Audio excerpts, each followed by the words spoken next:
بسم اللہ الرحمن الرحیم، شروع اللہ کے نام سے جو سب پر مہربان ہے، بہت مہربان ہے۔ أَلَمْ تَرَ كَيْفَ فَعَلَ رَبُّكَ بِأَصْحَابِ الْفِيلِ، کیا تم نے نہیں دیکھا کہ تمہارے پروردگار نے ہاتھی والوں کے ساتھ کیسا معاملہ کیا؟ أَلَمْ يَجْعَلْ كَيْدَهُمْ فِي تَضْلِيلٍ، کیا اس نے ان لوگوں کی ساری چالیں بیکار نہیں کر دی تھیں؟ وَأَرْسَلَ عَلَيْهِمْ طَيْرًا أَبَابِيلَ، اور ان پر غول کے غول پرندے چھوڑ دیے تھے۔ تَرْمِيهِمْ بِحِجَارَةٍ مِّن سِجِّيلٍ، جو ان پر پکی مٹی کے پتھر پھینک رہے تھے۔ فَجَعَلَهُمْ كَعَصْفٍ مَّأْکُولٍ، چنانچہ انہیں ایسا کر ڈالا جیسے کھایا ہوا بھوسا۔ میرے محترم دوستو، یہ ابرہہ کے لشکر کی طرف اشارہ ہے جو کعبے پر چڑھائی کرنے کے لیے ہاتھیوں پر سوار ہو کر آیا تھا۔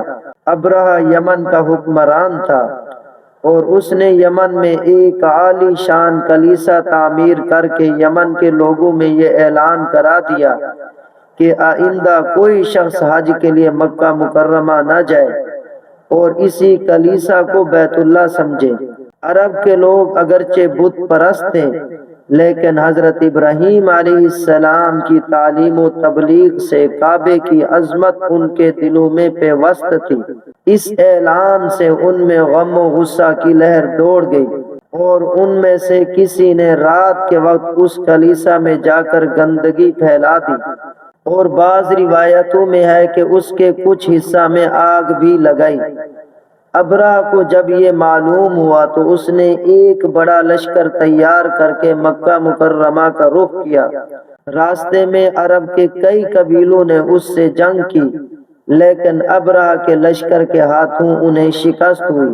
آخر کار یہ لشکر مکہ مکرمہ کے قریب مغمس نامی ایک جگہ تک پہنچ گیا، لیکن جب اگلی صبح اس نے بیت اللہ کی طرف بڑھنا چاہا تو اس کے ہاتھی نے آگے بڑھنے سے انکار کر دیا، اور اسی وقت سمندر کی طرف سے عجیب و غریب قسم کے پرندوں کا ایک غول آیا اور پورے لشکر پر چھا گیا۔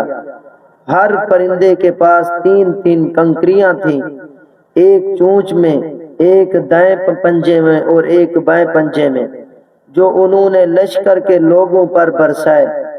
ان کنکروں نے لشکر کے لوگوں پر وہ کام کیا جو بارودی گولی بھی نہیں کر سکتی۔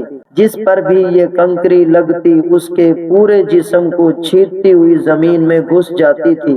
یہ عذاب دیکھ کر سارے ہاتھی بھاگ کھڑے ہوئے۔ لشکر کے سپاہیوں میں سے کچھ وہیں ہلاک ہو گئے اور کچھ جو بھاگ نکلے وہ راستے میں مرے، اور ابرہہ کے جسم میں ایسا زہر سرایت کر گیا کہ اس کا ایک ایک جوڑ گل سڑ کر گرنے لگا۔ اسی حالت میں اسے یمن لایا گیا اور اس کا سارا بدن وہاں بہہ بہہ کر ختم ہو گیا، اور آخر میں اس کا سینہ پھٹا اور اس کا دل باہر آ گیا، اور اس کی موت سب سے زیادہ عبرتناک ہوئی۔ اس کے 2 ہاتھی بان مکہ مکرمہ میں رہ گئے تھے جو اپاہج اور اندھے ہو گئے۔